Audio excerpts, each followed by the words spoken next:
ध्यान ऐसा होना चाहिए जिससे आपके अंदर निर्विचारिता आनी चाहिए। कोई सा भी कार्य करते वक्त अगर आप निर्विचार हो जाए तो सारी परमात्मा की शक्तियां आपके अंदर से कार्यान्वित होंगी। तो सबसे पहली बात है कि निर्विचारिता में उतरना चाहिए। लेकिन लोगों को ऐसी चीजें अच्छी लगती हैं जिसमें विचार को चालना मिले, जिसमें मनुष्य सोचता रहे, पागलों जैसे सोचता सोचता उसको समझ ले कि हा मैंने कितना सोचा, या पढ़ते पढ़ते एकदम ऐसा सोच ले कि हाँ मैं तो बिल्कुल महाविद्वान हूं। इन विद्वानों के लिए परमात्मा के साम्राज्य में जगह नहीं। जगह है उन लोगों के लिए जिन्होंने अपने आत्मा को अपने चित्त पर पूरी तरह से प्रकाशित होने दिया, और उसका माध्यम एक ही है, निर्विचारिता। तो प्रथम निर्विचार समाधि को आपको स्थापित करना चाहिए।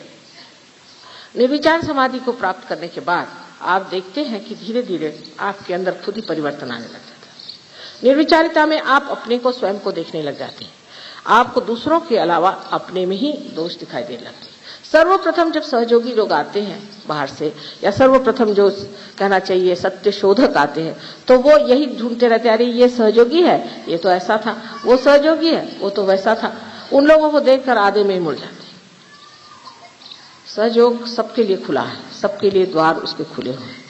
कोई लोग जो इसके गर्भ में हैं वो बड़े महान हैं, और कोई जो उसके परिधि में जो घूमते हैं, पेरिफेरी पे जो घूमते हैं, उनमें बहुत खराबियां भी हो सकती, पर वो भी अच्छे हो सकते हैं। तो आप उनको ही देख करके मुड़ गए तो आप कहां तक पहुंचे।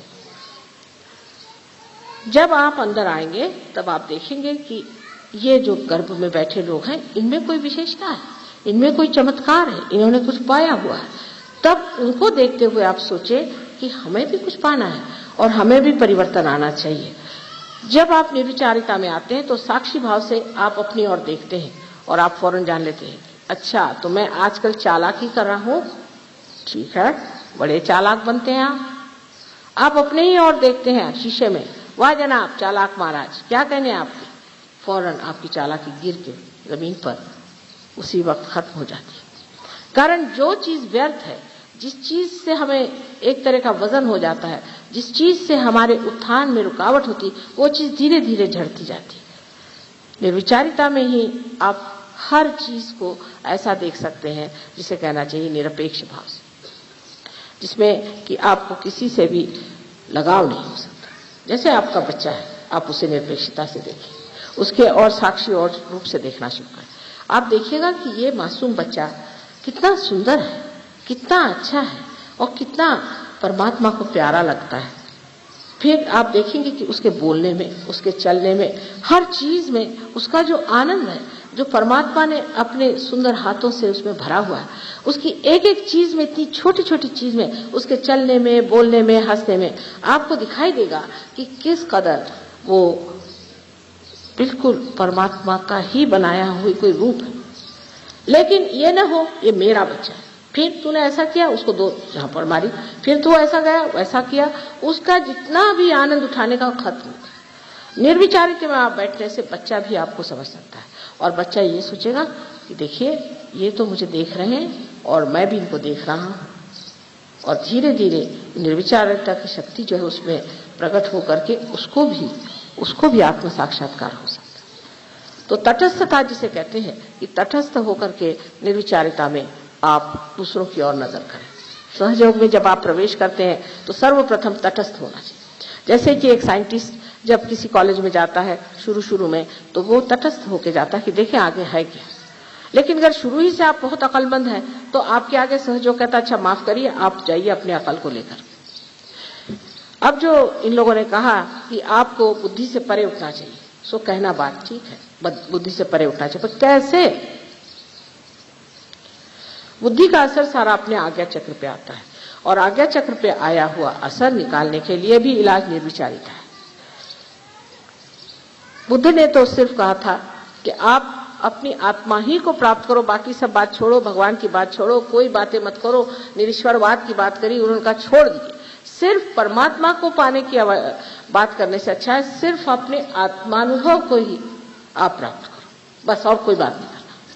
वजह ये थी कि और लंबी चौड़ी बात करने में ऐसे लोग मुझको भी पूछते हैं कि माँ हम भगवान कब होंगे? भाई हो जाओगे, हो जाएंगे ना? हाँ हो जाओगे। कब? उसकी कोई तारीख लिख के तो दी नहीं मुझे कि कब हो गए।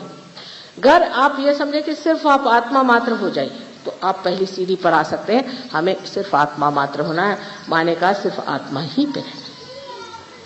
पहले आत्मा तो हो जाइए, फिर आगे की हम लोग बात करेंगे। लेकिन जबकि आप बहुत ज्यादा पढ़े लिखे हैं तो और भी आप सोचते हैं कि हम एकदम से ही बड़े भारी कोई शंकराचार्य हो जाए, तो हो नहीं सकता। आदि शंकराचार्य होने के लिए सहयोग में आते ही सारे गुण नहीं आ जाएंगे, लेकिन पहली सीढ़ी कि जिसको आत्मानुभव है उसे आप प्राप्त करें। आत्मानुभव के लिए फिर वही बात आ गई कि निर्विचारिता में उतरना पड़ेगा। अब ये दिल्ली शहर आपका ऐसा है कि मैं आई तब से राइट स्वाधिष्ठान ऐसे जोर से चल रहा था, मेरे से बैठा तक नहीं गया। इसका मतलब यहाँ लोग सोचते ज्यादा है, करते कुछ नहीं। कम से कम कुछ करेंगे तो जो सोचने की जो गर्मी है वो करने में निकल जाएगी, लेकिन करते कुछ नहीं, ज्यादा सोचते हैं, प्लानिंग ये वो।